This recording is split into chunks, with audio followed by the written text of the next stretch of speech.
Ma official pa strong kokra we the demo strong kokra na nano pay so me de fa afidie so na me de amao na masre oboade se ono angasa omake ho na afi enda kakra ka ye nimi onfa ye ntwa oma enye nhira stronko emfa ma se gusu de biada ehwe Adom TV me de Cobblestone okomankra ba ko amaka ensuroja adura enyono number 1 sheshe nese emraso agudie mu nsem ene anopenso yede enkomo awdo ne so ene yede ebro bala no pe yesin konwa sedia no onsampa enmeku a omo ena ehwaboa ebi ene endpoint homeopathic clinic enano pay omo ekitamo den sanso ena Franco Trading Enterprise mobile phone papa efie omo so ekitamo den ena fe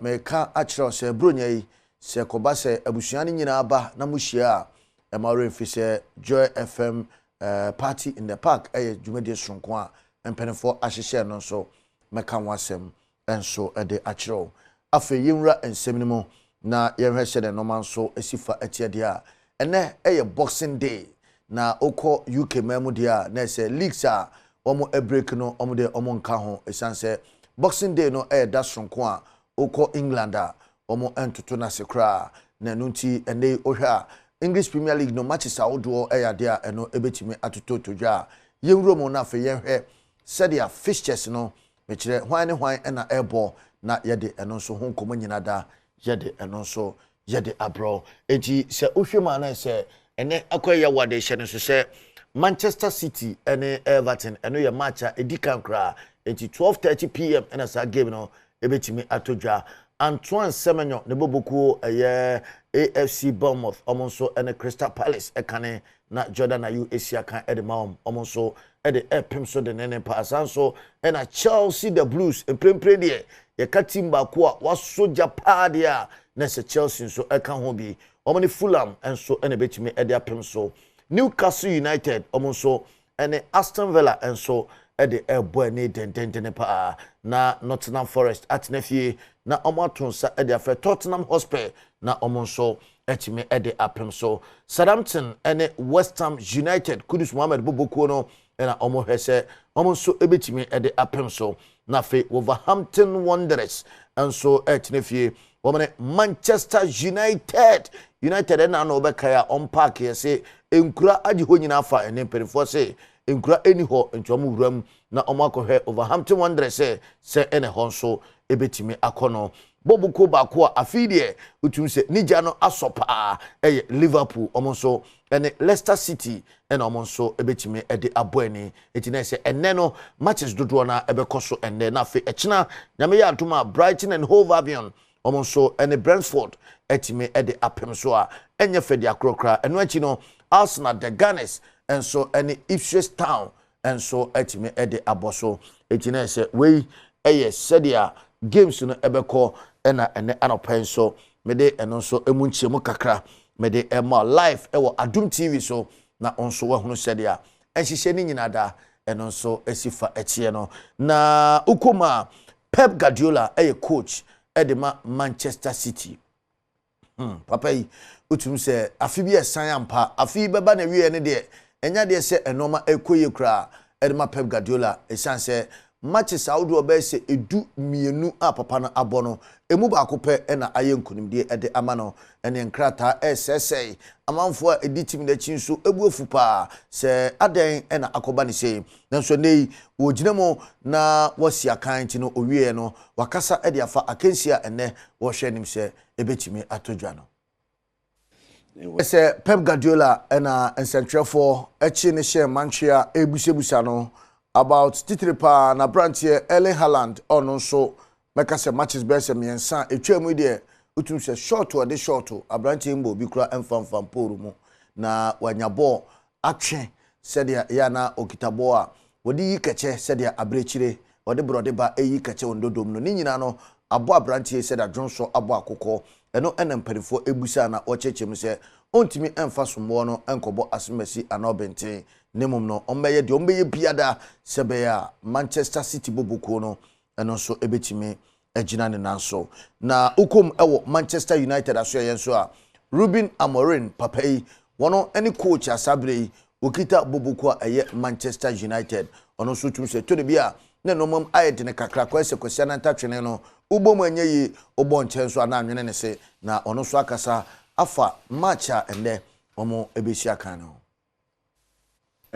wey ene sadia ono so wode nensem etudwa na yebedi akire eno ye English Premier League no na fe ehon komo biada yede eno so abro afe yemrefie sadia eno da yi waso chese ene menya me special guest of hano enche meneno eba abedin komo ne ahwese senkra ena afe 2024 ye sports na nkasa eno so ekowieye na yebekuye nim na afe ahwese dia eno so komo na eche nemum ansa na yebeba fie no ma anopa yemfa ndahye no mfa ma endpoint homeopathy clinic said ameka omasem edicho no ene se koba se prostate ena etete wa omchese omo eye free screening an esanse bronya ninti no omo de chiche kra anti mpacho omo boden se obepie mu ewo omo asoye eye free screening a omo eye eti se oba nso asebsebe awo no ho ayedene ede ama no nso ko na omo nhwe eno nso eye free bonto a sabre endpoint homeopathy clinic in 24 ede abetu yanim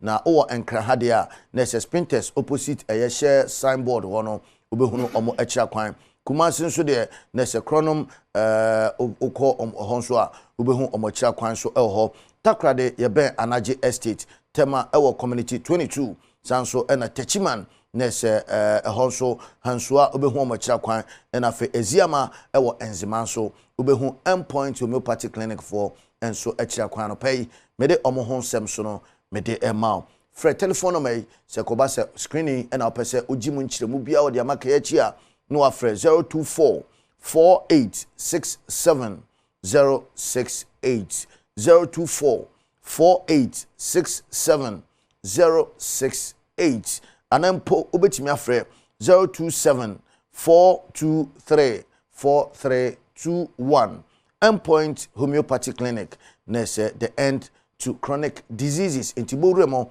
na onso kohwe na nso anya kama emfama afi yemhwe Ghana Premier League mpenfo aye hihye sonko se eno nso ho nkomo no sei enetie omo kire se bronya achede na se eno nso ya hihye fixtures ne sonko kra na yenkore se dia Ghana Premier League nso eno nso ho nkomo no nso esifa eche eti uhwema na se end of year party eno ne se dia mpenfo ede edin nso atoso Lagos Cities womne Aduana Stars ede ebeboani dendene pa enye matcha edafon kra sanso ena Baseke Holy Stars omonso ene Bechem United ena omonso ebetime ede apemso Heart of Lions enso etonsa ede afre Young Apostles na omonso etime ede aboani a ni nyina da eye matches odwa ene ena no nso ebetime atoto todwa mede eno nso emunchemu kakra no mede emao na ehunu sedia enoma nso esifa echie kama pa enso ehontina se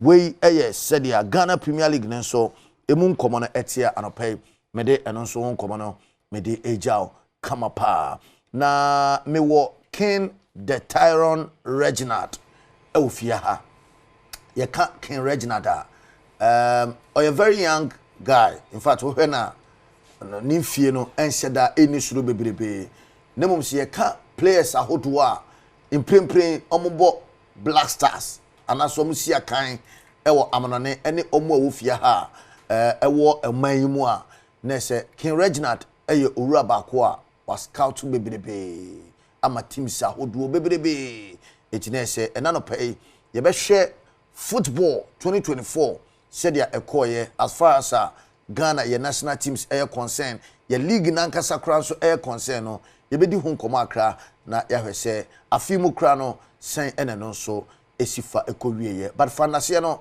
former Franco Trading Enterprise eba se air condition papa ena ope anempo printers ena ope fridge ena ope mobile phone de onim se Franco Trading Enterprise eno eyo mu trademark se phone papa efie bomode ada se oberemo ewo Franco Trading Enterprise na ono omonso etime akodi nkomo kama pa ken afishiapa Well, I feel say near tinkwem na nyame ama ya hoden na waye yakoma so ade ama. King the Tyrone Reginald. Kobe Stone, one of the finest. Bibia fine. Adom ne mu bru hu no. Na so me hu be December nyina me hu ye. Oh, no credit. Why wadwen say Mamba Stadium a mente wonka. Oh, da bi anya. Say ye nhia wo commentary position. No one tournament ni bi amba mente wonka. Charlie, Bibia fine. Adom. Okay, nice. Yeni can hear and Ghana Premier League no games are sure. Ebeto Dwane said their fixtures net you know. Tafre ho kakra, Legon Cities near Diana Stars, Baseke Holy Stars near Bechem United, and then Heart of Lions and Young Apostles. What my yenche ye gashefo amoshe Adom TV and ando pay na ye mom official pa baby obia wa mocho kakra obia niama nko yi mfa ma no obia ase Christmas yidu ye no okọ a onko eba emma omu nyina omu nka ombo ento omu yem nyame de oye ohye ma obia ona onimse ne oche na obeche amana so obia so nti wudi emma ya no atobo ase nyame mre pa well me starting fi Pando Heart of Lions the league leaders omne Young Apostles so say Young Apostles no season where no qualify at the Premier League and o share or performance away performance and before say and said that any so kakra and Ocean Heart of Lions so no lead the table no see almost matches some any home performance before say he say foregone conclusive for Pando Heart of Lions but so here for the manche no meche Young Apostles and discipline so Ocean quality a Heart of Lions ekita na wo system na omobo na wo coach out omo bench it tells you a juma omoye e wa agopama no so enye nwanwa kra say omo that table ne top last season they struggled and they went in for experienced hander or test system na see the person of Bashir Hayford and wo baby a or the almost starting season we say the near start here and kwan ya wa fa so the omo be do table ne top before say wa born home modern and say bibi wo ho no ayem mo coach Bashir Hayford abaso yanhwe Baseke Holy Stars and so ne Bechem United Bechem United are forced to welcome with whether home or away season where they've been performing very well away matches mu and wo hwe Baseke nso home ground before say be difficult game at the both side but then Bechem United can surprise Baseke FC Baseke Holy Stars home ground Legon City Diana Stars season when we say Legon City on starting the year and me for say nanka first round no branch kakra no go met me uplift home kakra but then me for say Pakwesi Fabian and then the mantie no binim say materials are no open no nsanka materials are not open and almost a change ownership adie bi a afi na eba beba and me for say sa motivation na omode ba wo game we no any Diana Stars baby a ofiba no this game will end in a draw and yet easy say Diana Stars will move all the way from Domahin Crew eba be do Legon Stadium eba be Chiafa Legon City so sa Legon City they are struggling but they will battle for this point all right quick one na me pese o share sports ankasa football ankasa our memo in general me pese na ye be call other sports no ye be share football no but then yen touch on Black Galaxies anyame ya adoma weekend omonso ene Nigeria in fact entokwa we akwese Ghana Black Stars ene the Super Eagles of Nigeria World Cup qualifiers so be ka first leg no Ghana hayebo 0-0 ene ye call ekobo 1-1 now ya sambo 0-0 ye kono o expectation it is what one say Nigeria and Ghana is a different ball game altogether and ye katu giant West Africa and African footballer untimi nka football omo Ghana and Nigeria din and for some time now no before some sabe toy so kakra but then best 4-5 years near airbe no ya uplift ye ho and o hwe kwan ya ye fa so eko Abiola International Sports Stadium and yom ko boss one draw no yetimi qualify for World Cup now before say Masu Didi Dramani and then the Mrantie no they have what it takes to go to Nigeria and qualify in Nigeria. Ebisa Didi edin na odidi on say on sheda nye coach because adwuma no de man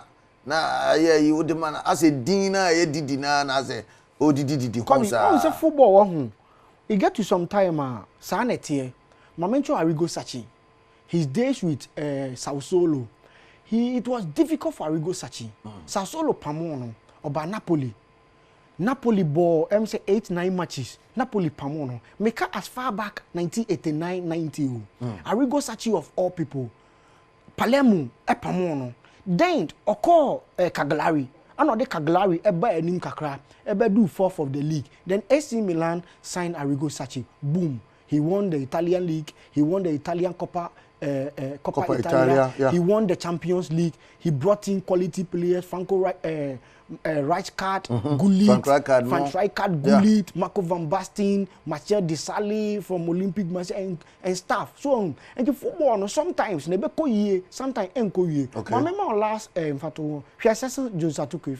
he's there with Manchester United, our Kanesi complex. Now, he said that enko ye. And as good, sign him, go first. Or call Go First 2 seasons. He jumped from Go First to Great Olympus and was stabilizing Nyama Kakra. From Great Olympus, he went back to Asgold after Omuyu Otiakenten. Then was stabilizing Asgold or Bar Hasselfolk. He won Champions League. He won the Premier League 5 times continuously. He won the FA Cup. Into football, sometimes and not all the time. And I believe in Masu Didi Draman in a tactical way on the field of play. Her system no ball last time. And Michelle training twice and son all boy against Nigeria. But me catch us a Jerry every year. Our training ground no improving home. Until one man their last friendly game that I make share, you know, our pram no. You see, he was like a Desika or starting no. He was free Black Stars no. Obesha Black Stars out to see park. To see park no so no. With the local blasters, he was like a Deseka on my last training to Nigerian game. No, and it's how you coach. Though we all know, say, Waba blasters, Wabon the home modern, even with the under 20, all African games. No, he was the talisman of the team. He won the trophy for us and stuff. But then with the local blasters, you know, on my last training, last friendly match, you know, he was not in the game. He was like a Deseka. I said Olympe. I said he wasn't himself. So I wasn't surprised. Say Masu Didi Dramani. A bench, no. But then about second half, no. Obe change game, no. It's part of the game. Okay. It's part of the game. Yeah. Okay. Football, there are some instances. Sometimes it happens like that.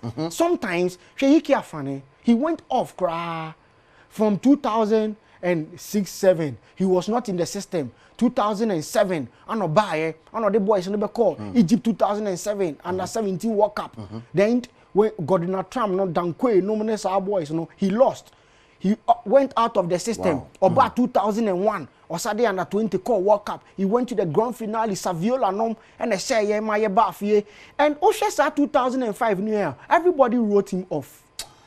Reggie, so Edumani de Otiasie. And the football there sometimes.